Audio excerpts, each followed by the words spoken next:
Common makeup application techniques that accidentally age us. This is part 2. Today we are talking about eyes. So if you're wondering, why do we have two different faces going on here? Go back and check out part 1 where we talk about some different face techniques to kind of up your makeup game or to get the results that you're looking for now that your skin may not be what it was when you were in your 20s. Welcome back to my channel. My name is Sammy George. I teach natural looking makeup to women in their 40s with real skin, redness, melasma, rosacea, you name it, I have it, hormonal acne, and my goal is to help you feel really confident in your skin with your makeup application so that you can wear less makeup, never wear a mask, feel like you, and love the results. Today, we are jumping into some of the common things that we did in our 20s with our eye makeup that may not be working today. So if you think that would be beneficial to you, be sure to stick around, watch today's video. As always, I would love for you to like this video and subscribe to the channel so you never miss a thing. And as always, thanks for being here. Okay, you guys, I base my content off of the common questions that I get. And when it comes to eyes, the most common question, concern, the can you help me is, I have a deep set eye, a small eye, and most of the time a hooded eye, and I can't see my makeup. My eye looks really small. What do I do? Tell me all the things. So that's what we're gonna focus on today's video. If you're unfamiliar with what a hooded eye is, all a hooded eye means is that you have this excess skin that gives you coverage, like it covers over top of your lid and essentially hides your crease. So when your hood comes down, your crease is hidden and you can't see your makeup there. So let's talk about it. What I did when I was younger, because I didn't know I had a hooded eye, didn't know what a hooded eye was, is I just put one shade all over the lid and whatever could be seen could be seen. However, over time, my hood has gotten heavier and it has drugged down more. So these are the easiest and quickest techniques that I learned to get a beautiful eye look, even with a hooded eye. How you can open up your eye, make it look larger, and still wear multiple shades and not age the eye with certain techniques that may have worked when we're younger that just quite don't right now. So the first thing we want to do is focus on the eyebrow. Your eyebrows actually frame your face. So what you'll see here as I pull mine down, okay, on this side I did nothing. I have sparseness here, and in general, my eyebrow flows down. What I'm gonna do over here, because this frames the face, is first off, I'm gonna fill in these gaps to create more of an arch. So typically, you want your eyebrow to go from where this right here is, but you guys, this is the over tweezing area right here. I could draw all of this in, but to me, it's too much. I like a really natural look. So I'm just gonna add a little bit here. And then we're gonna create up to this peak. We're gonna fill in this line, and then we're going to just add a little bit of color to the tail, and then we will lift this up and fill in a little bit at the bottom. So I'm gonna do that with just an eyeshadow color. So I use Saints all-in-one makeup palette. This is my entire foundation, blush, bronzer, all the things. And then on this side, I have a couple of eyeshadow colors. This is my brow color, and this is my brow wax, because I like to make sure I set them in place so they are lifted. But I'm just gonna take a line spoolie brush, and I'm going to tap a little bit of this color in here, which I know is my brow color, and I can help match you to yours. First thing I'm gonna do is create just some brush strokes, filling in this gap. But like I said, I'm not gonna go all the way over because that would require me to create quite a bit of a brow there. And I don't mind them being a little off. It doesn't have to be perfect. So I'm just filling in a little bit there, a little bit more on. And now I'm gonna follow this line up to that peak. See how we're filling this in? I'm gonna fill in this area here. A little bit more, tap off the excess, and now I'm gonna follow this to the tail. But instead of bringing my tail down, we wanna go out versus down. Anytime we pull down, we drag our face down. Since our eyebrows frame the face, we wanna go up to that peak, or kind of create one if you don't have one, and then out onto the tail. Now, using the spoolie side, I'm gonna lift those, and you'll see it just filled it in really natural. It's nothing intense. If you like more of an intense brow, you could certainly use a brow pencil, a contour, anything like that. And now I'm just gonna do any touch-ups that I might need where I have some sparseness. Right here, we have a little gap. Right here, and I'm filling in this line here up to where that peak was. Again, out. And I'm being very light-handed, making sure the brows are always lifted. I see one little bit here. Remember, your eyebrows, like your eyes, are sisters, not twins, so don't stress out over them being perfect. Perfectly matched, I should say, because they're never going to be. And now we have lifted and pulled back as opposed to this sparse downward angle here. Now I'm going to use my eyebrow wax. I have to get mine to activate, so I spray either a little bit of water or setting powder in there. And I'm just going to press, and this is going to hold them in place. So now I've framed the face to have everything lifted, but I've also created more lid space by getting these off the brow bone here. That is going to be step 1 for the eyes. Step 2 is going to be to add an eye primer. If you have a hooded eye, you know that you're going to get this skin coming down and it causes excess creasing. So by using an eye primer, you're gonna mitigate that creasing. You're also gonna give yourself a nice base to blend, and I use one that has a color corrector quality in it, so it removes the blue and purple, so my eyeshadows are gonna show more true to tone. It reduces the oiliness, and overall, my colors are going to last longer. My next step is going to be to pop my translucent setting powder in here, and I'm going to add a little bit of powder. I'm being generous because I don't want my eye to be too tacky. So this will allow my powder shadows to blend really well. And blending is really the magic of getting an eye look that you really love. So after I put my eye primer on and I was sure that it color corrected, now I'm gonna set that. That will also help mitigate creasing. And like I said, your blend will be easier. Eyebrows, step 1, priming your eye is step 2. Step 3 is how to create the larger looking eye, and the key is to get out of the crease. So on this side, I use this dense brush and I went into the crease to start to carve out my eye. The problem is when I look forward, you can't see it. So when you have a hooded eye, you want to create a new crease. And I like to do that with something that's more of a medium tone matte shade than a super dark shade. Darkness recedes, right? Just like with contour, darkness recedes. And if we're framing the eye, if we go too dark, we're only pulling that back further, causing our hood to look heavier. So this is gonna be our transition shade. Using a medium tone and something matte that doesn't have the reflective quality of a glitter or a shimmer will really serve you best.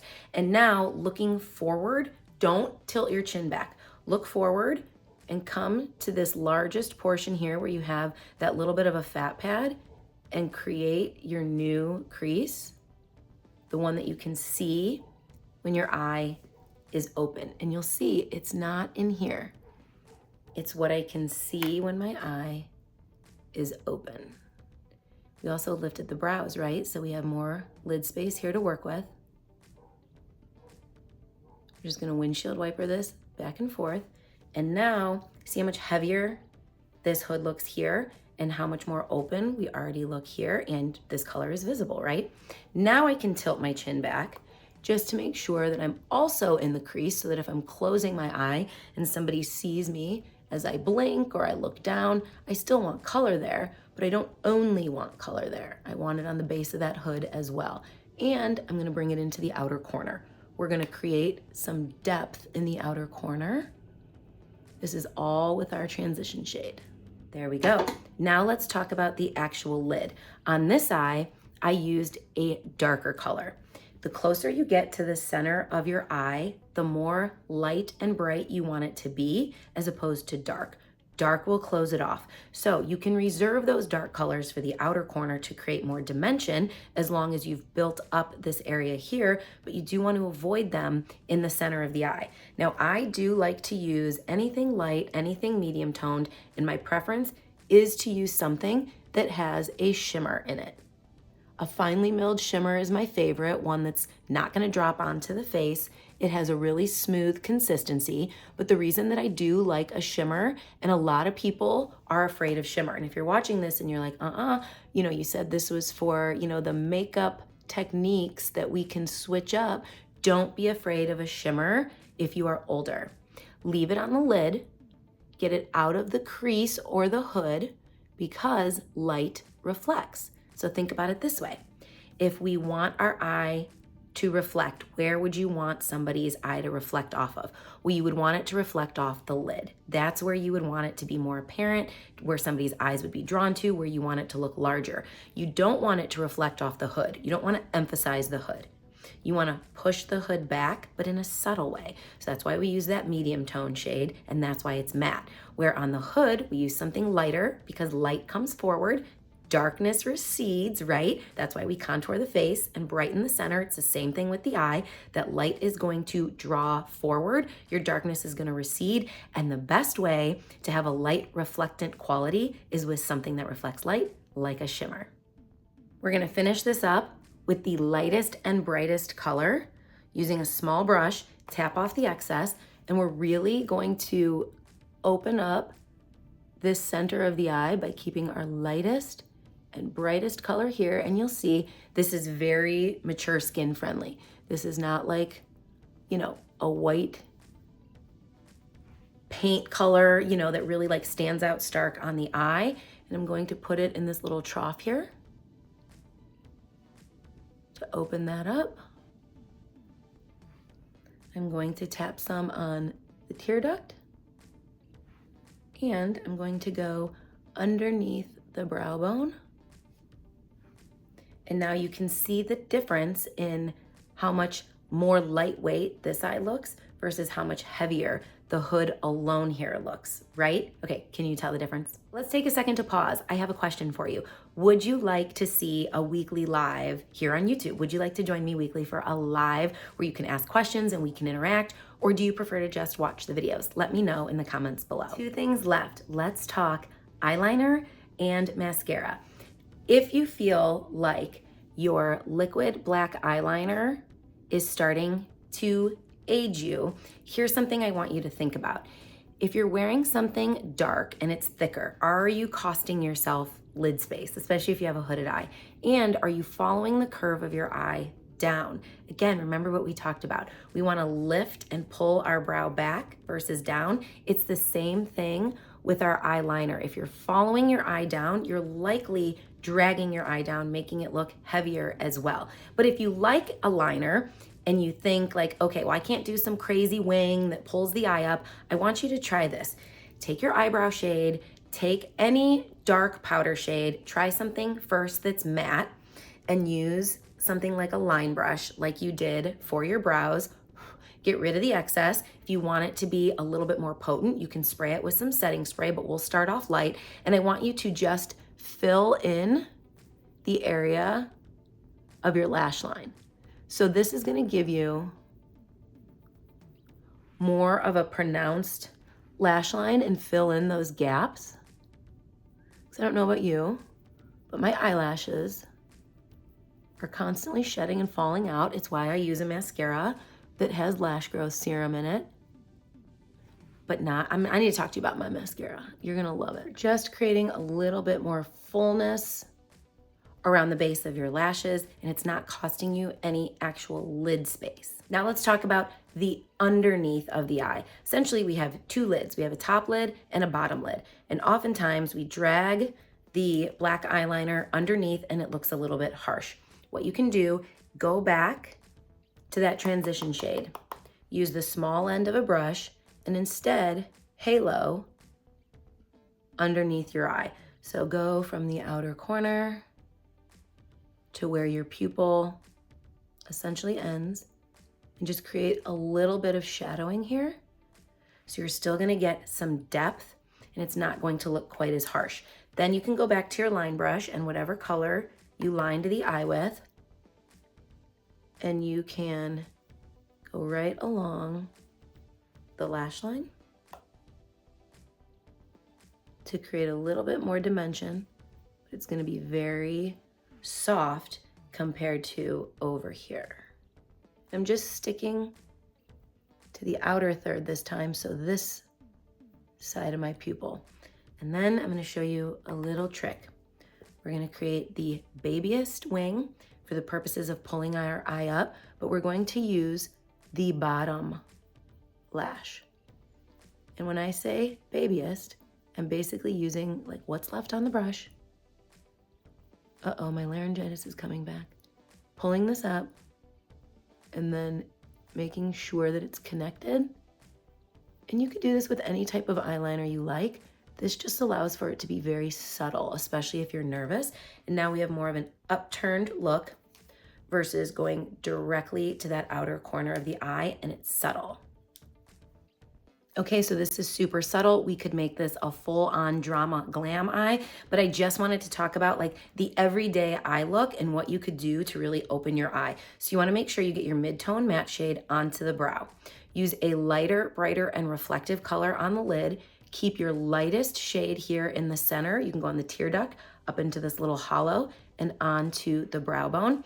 If you wanna use your traditional liner, go for it. If you wanna do something more subtle that still frames the eye, take a darker eyeshadow shade. You can spray it if you want it to be more intense, and just drag it along your lash line, underneath the lash line as well. Pull it out here and diffuse it. So we're creating, I mean, you can't even call it a wing. We're literally just creating a little bit of dimension in the eye, and then take your mid-tone matte shade and halo underneath, and then go in with your mascara and make sure to do 2 coats and get some on your bottom lash line. I did not do bottom lash line here, so you're gonna notice, and this is something that I see often, is that with the eyeliner, underneath the lash line and no mascara on the bottom lashes, it looks very, like your line is very dotted. It's not like one cohesive line. So you wanna make sure that you get some mascara underneath your lash line. And you guys, I wanna introduce you to this. I've talked about it a million times. This is Quadra. It's a lash growth mascara with a primer, and it's a tubing mascara all in one. And the reason that I like this is that after I had kids, my eyelashes and my eyebrows started thinning, right? They started falling out. I found a really good lash serum, the kind that you put along your lash line, and it completely worked and completely discolored my eye. So if you ever see people using lash serums on the eye and they're telling you they get great results, that very well could be true. That was me. Now I tried a couple that didn't work, but I tried one that did. It was $100. It lasted about 3 months. It worked amazing, but my lash line was blue and purple, like intense. If you go back and look at my videos like a year and a half ago, especially on Instagram, you're gonna see like I was color correcting my eye, not realizing why it was so drastic along my lash line. And then I found Quadra, which only goes on the lashes, not on the actual skin. So once I stopped using the serum, over time, that color did diffuse, but my lashes also started to fall out again. So Quadra has increased the volume and the length again, and I couldn't be happier. And this is half the price of my serum alone. When I was using the serum, it was $100, plus I was using a primer, and I would use 1 to 2 mascaras because I liked 2 different wands. I thought it was so cool, but Quadra comes with 2 different wands. So you'll see 1 wand on this side and 1 on this.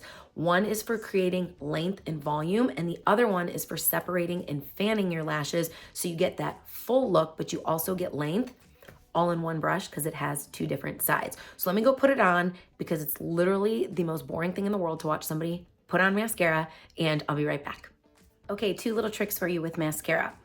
To help with that lifted look, concentrate the most depth of your mascara to the outer corner. You want it to look the darkest in the outer corner. And if you struggle with getting your lashes to fan out or they're sticking together, get yourself one of these tools and it will help you work through any lashes that might be getting stuck together. So on this eye, I did 1 coat of a regular mascara on the top, nothing on the bottom lash line. On this one, I curled my eyelashes. Don't forget to curl your eyelashes. Did 2 coats of Quadra and put some mascara on the bottom lash line, and I used this tool to separate.